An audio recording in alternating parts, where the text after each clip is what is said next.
হোক ত্রিবার্ষিক হোক জারি করতে পারে, আপনারা সকলে কি এটা চান? আব্দুল মুকিত হুজুর, সুবহানাল্লাহ হুজুর, জনাব মাওলানা আব্দুল নূর, তাদের কাছ থেকে যে আমরা শিক্ষা গ্রহণ করতে পেরেছি। অনুষ্ঠান সম্মানিত সভাপতি, সাধারণ সম্পাদক যত মেহনত করেছেন, এই মেহনতের কারণে আজকে আমরা এই একটা মিলন মেলা অনুষ্ঠান উপভোগ করি। আমার শ্রদ্ধেয় উস্তাদদের যারা মৃত্যু, যাকে আপনারা দপ্তরি হুজুর হিসেবে চিনতেন, আমি আপনাদের কাছে আসসালামু আলাইকুম ওয়া রাহমাতুল্লাহি ওয়া বারাকাতুহু।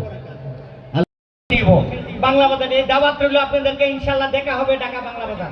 আসসালামু আলাইকুম। ক্যারিয়ারের লক্ষ্য নেই, এক নাম্বার ক্যারিয়ার হওয়ার দরকার হচ্ছে আমাদের আলেম হওয়া। আমরা কি সেই ক্যারিয়ারে আছি? আজকে যারা আমাদের আস্তাপুত আমি 88 সনে যাওয়ার পর আজ প্রথম আমি দল নিয়ে চলে। আমি এই গ্রামের ম্যানেজিং কমিটি যারা আছে, ম্যানেজিং কমিটিকে উদ্দেশ্য করে বলবো, উনি একাই 100 হিসাবে চলতেন এই গ্রামে।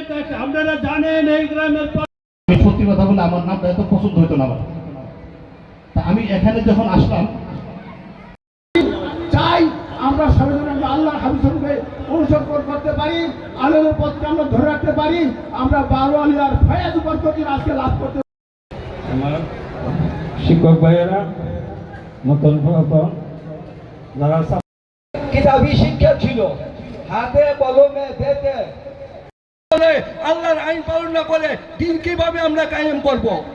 আমরা দোয়া করব সকল ছাত্রছাত্রী। আমরা সায়েন্স বিল্ডিং করি, এখন আমরা বিজ্ঞান ভবন করি, এটা কোন অবশ্য রস হয়ে গেছে।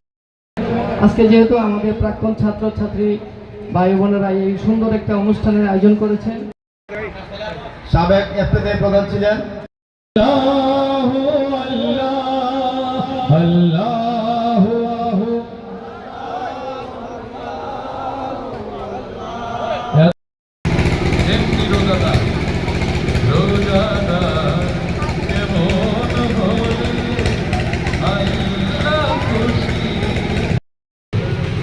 যে বাবা হারিয়েছে সেই বোঝেন বাবাকে।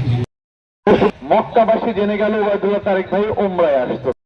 ওনার পক্ষে জন্য সামনে আসন করছে।